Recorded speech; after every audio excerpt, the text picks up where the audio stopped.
Bem-vindo a todos e a todas a mais um programa Palavra Ética aqui na TV CBH, a TV comunitária de Belo Horizonte. Eu sou Gilvander Luiz Moreira.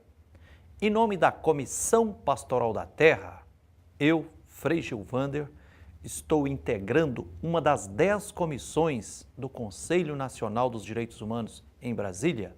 A comissão se chama Comissão de Defesa dos Defensores dos Direitos Humanos e Enfrentamento à Criminalização dos Movimentos Sociais. E no dia 10 de outubro, fizemos um dia inteiro de reunião nessa comissão lá em Brasília, no Conselho Nacional dos Direitos Humanos, e recebemos 2 caciques do povo indígena Guarani, da região oeste do Paraná, o cacique Ilson Soares e o cacique Oscar Benites, e também a assessora jurídica da Comissão Indígena lá, Júlia Navarro, que fizeram denúncias muito graves sobre o que está acontecendo lá. Nós, por exemplo, aqui em Minas Gerais, quando ouvimos falar de hidrelétrica de Itaipu, pensamos logo naquele esplendor, uma das maiores hidrelétricas do mundo, gerando energia e tudo. Mas eles contaram para nós lá verdades doloridas. Por exemplo, a construção da barragem do grande lago artificial que viabilizou a hidrelétrica de Itaipu inundou terras de 47 aldeias indígenas. Na época, antes da barragem, tinha mais de 6 mil indígenas de vários povos guarani, ali na região oeste do Paraná. Atualmente, sobrevivem apenas cerca de 1.800 parentes indígenas de várias etnias guarani.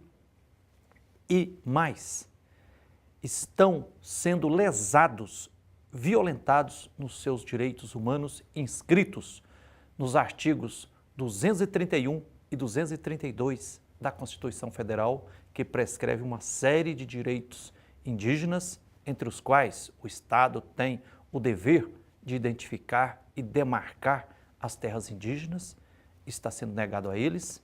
A Itaipu, que gera energia para grande parte do Brasil e do Paraguai, proíbe a Copel, que é a CEMIG lá do Paraná, a central elétrica de lá, e proíbe também a Sanepar, que é a Copasa lá do Paraná, Companhia de Água e Saneamento, de colocarem redes de água e energia nas comunidades indígenas que estão registrando lá.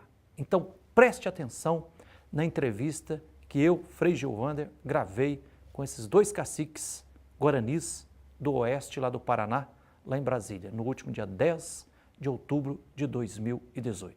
Preste atenção.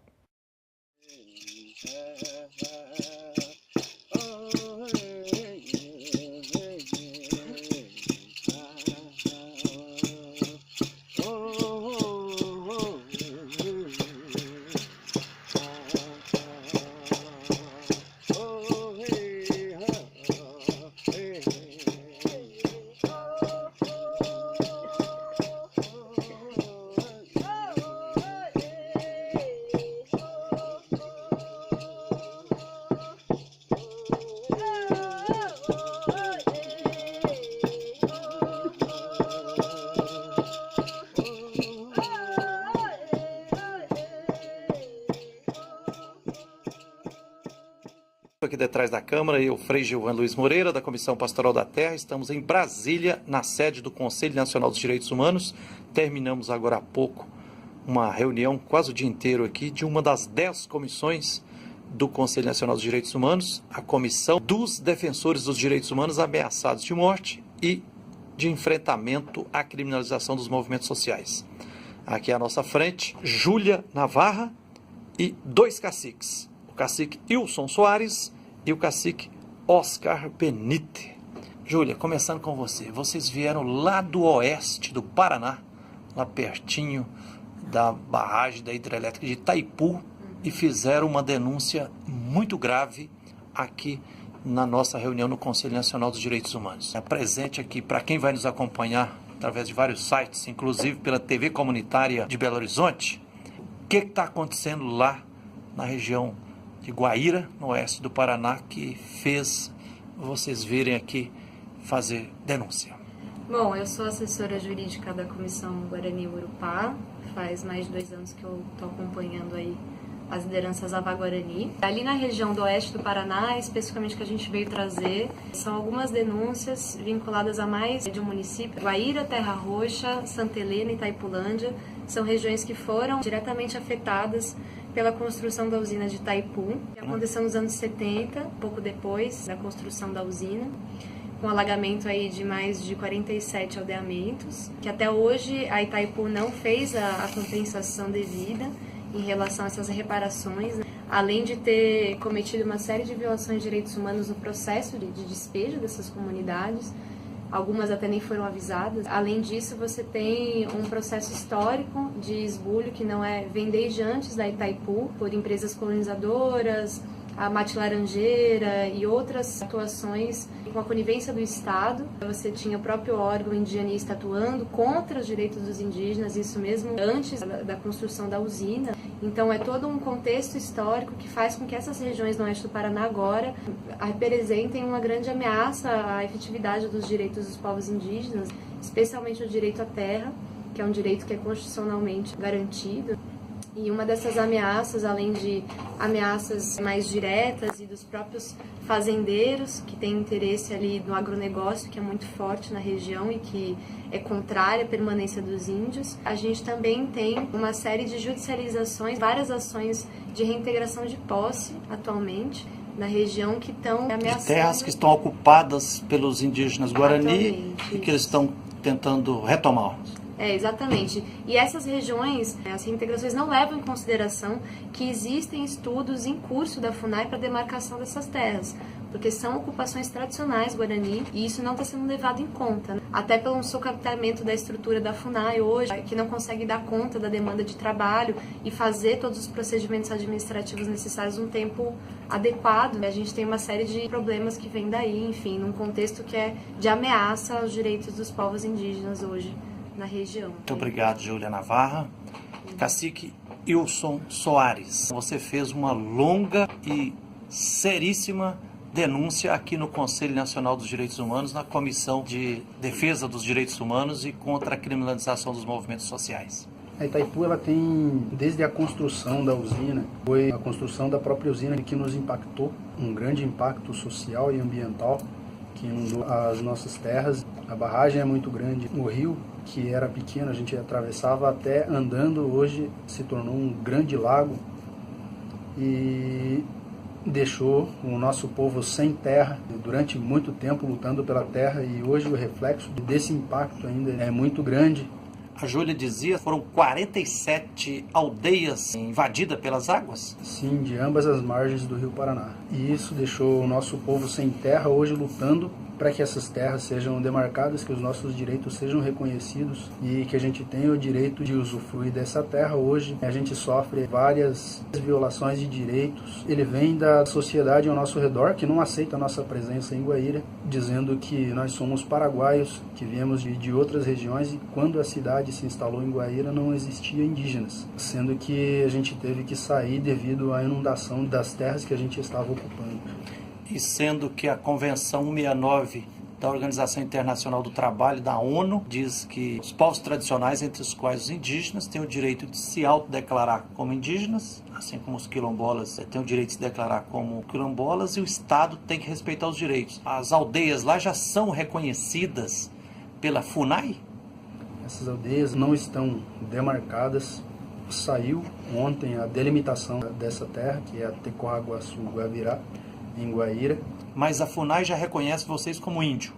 Sim, a FUNAI já reconhece, mas elas ainda não estão demarcadas, estão ainda em processo de demarcação, mas esse processo saiu devido a muita luta nossa.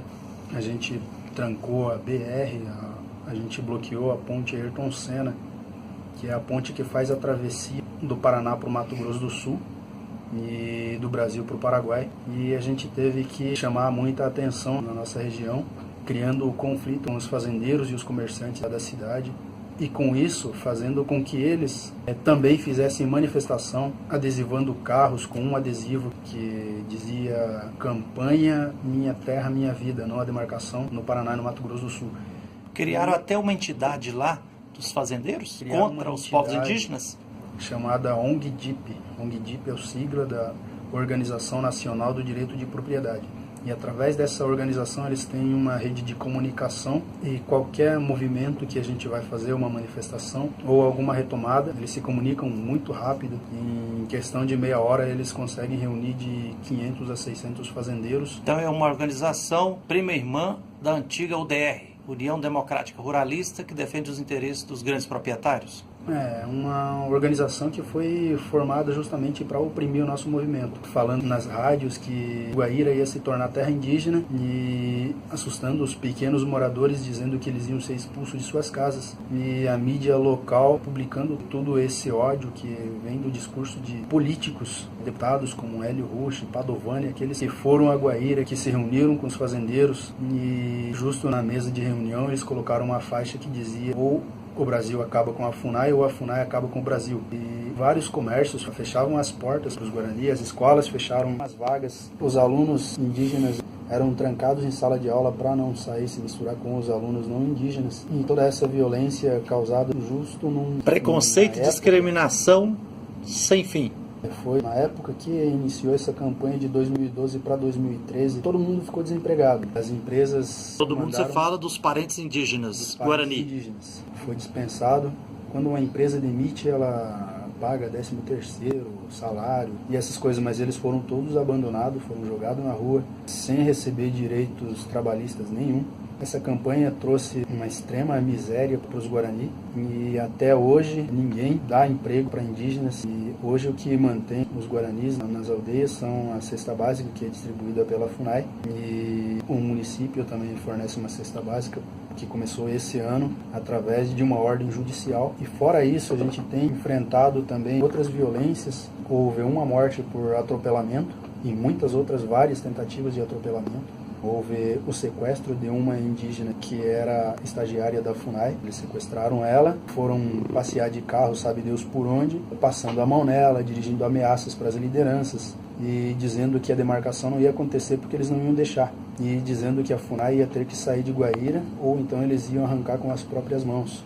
Também houve um assassinato por arma de fogo, um grupo que estava voltando para a aldeia, o cara parou de carro e lá em saiu Guaíra. atirando. Isso em Guaíra. Saiu atirando, um adulto que estava com as crianças levou um tiro que perfurou o pulmão. Então ele morreu no local e o filho do cacique Arnaldo Dias, ele levou 3 tiros de raspão, um na cabeça, um no braço e um na perna. E ele ainda tem uma bala no braço porque o doutor julgou não ser necessário retirar a bala do braço.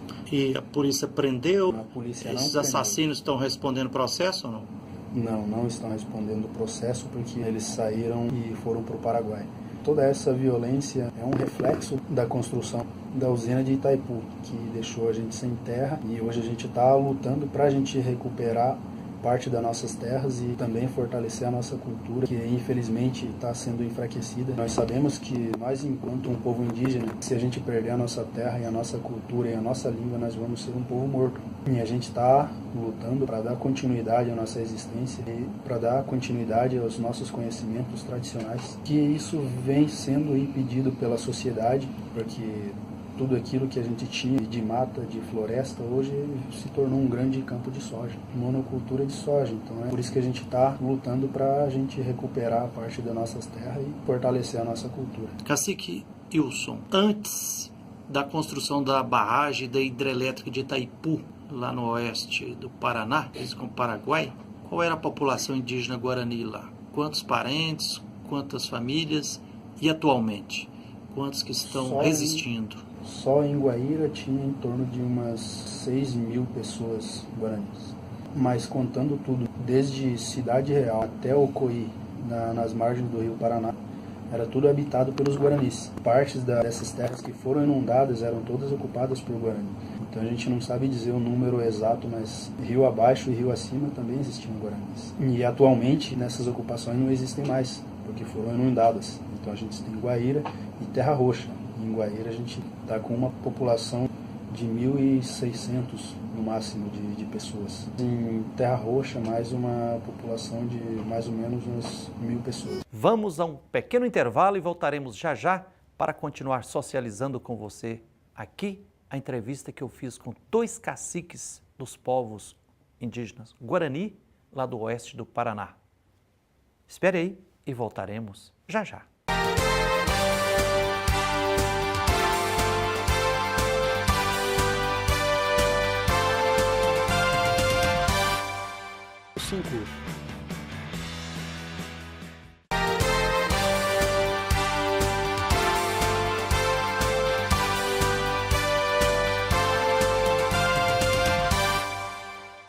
Estamos de volta com o programa Palavra Ética aqui na TVC-BH, a TV comunitária de Belo Horizonte. Eu sou Gilvander Luiz Moreira. Lembrando que a programação da TVC-BH está acessível através do canal 6 da NET, canal 13 da Oi e também via internet, tvcbh.com.br. Como nós abordamos no primeiro bloco, estamos dedicando esse programa aos direitos dos povos indígenas, nossos parentes originários.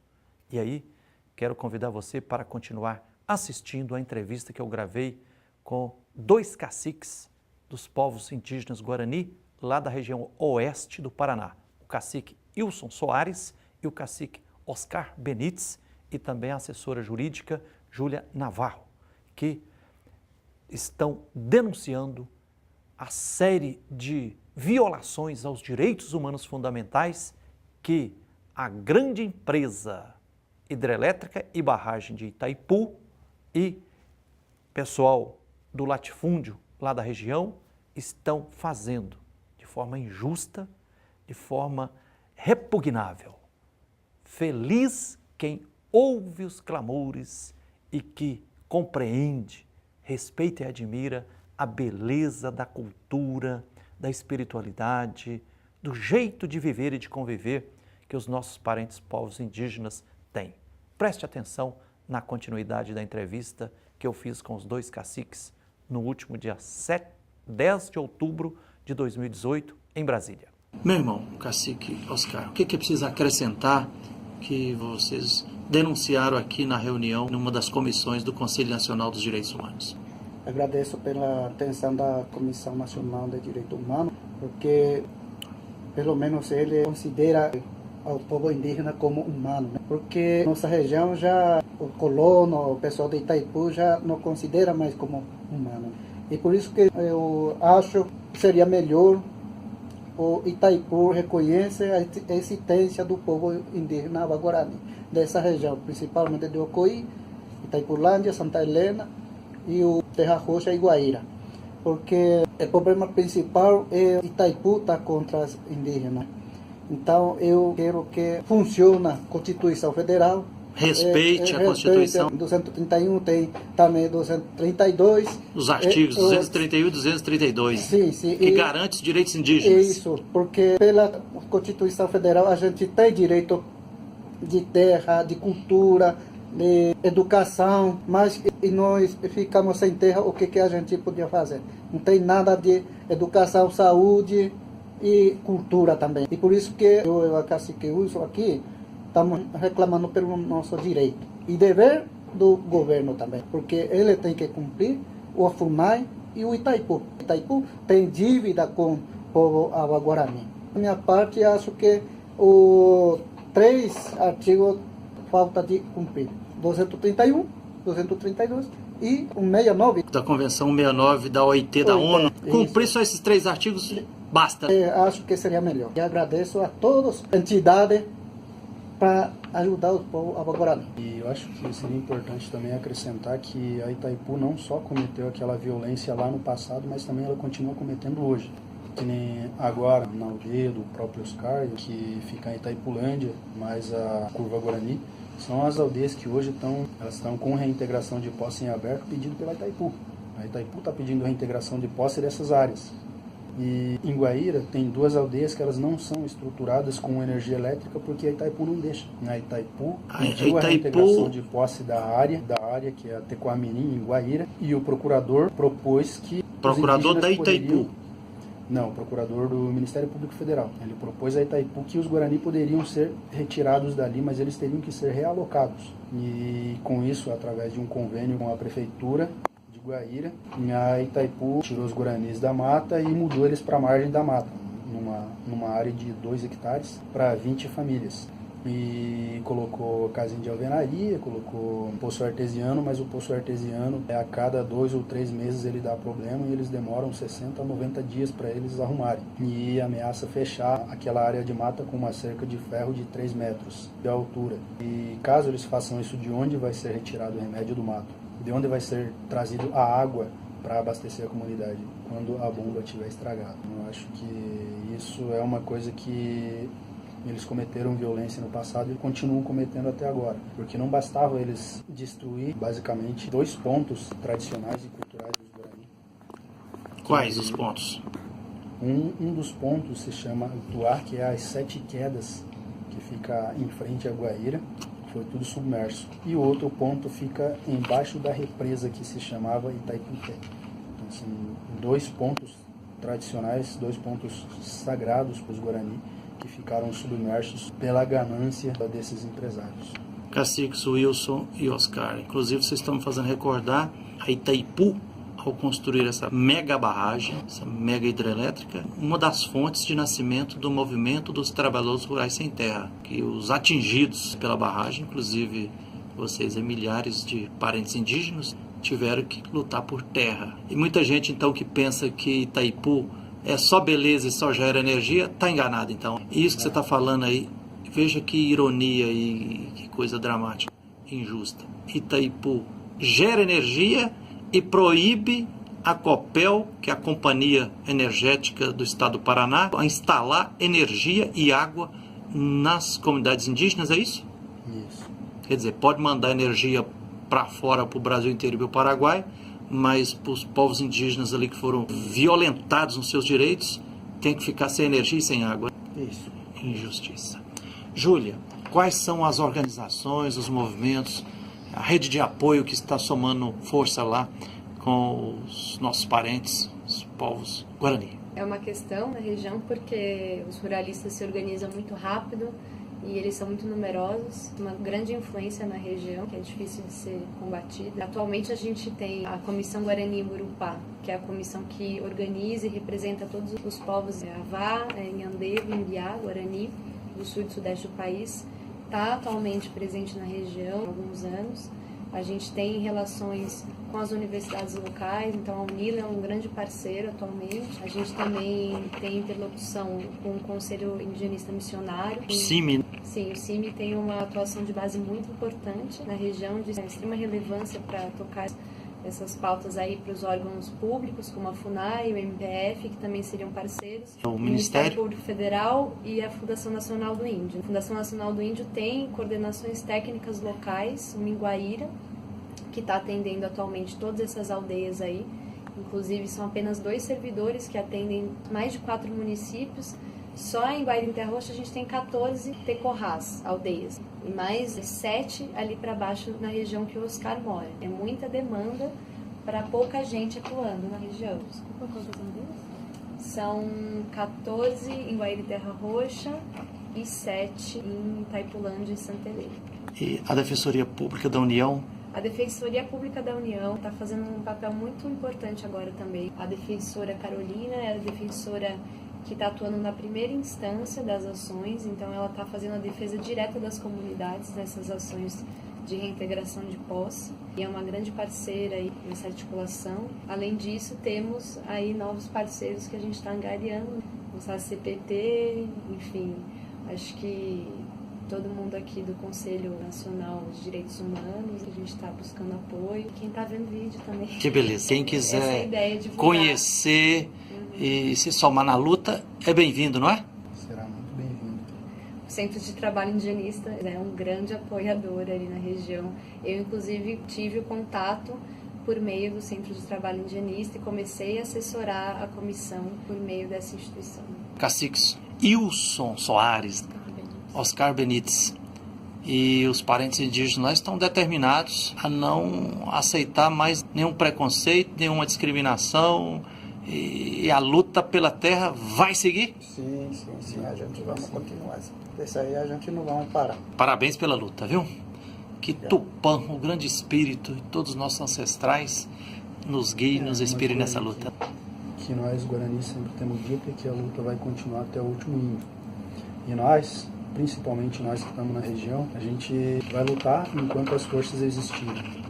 E quando as forças não existirem mais, nós vamos lutar sem elas. É isso aí. Feliz quem ouve, compreende, respeita e admira a beleza da cultura, da mística e da espiritualidade dos povos indígenas. Sem respeito aos povos indígenas, a humanidade não terá futuro. Até o próximo Palavra Ética.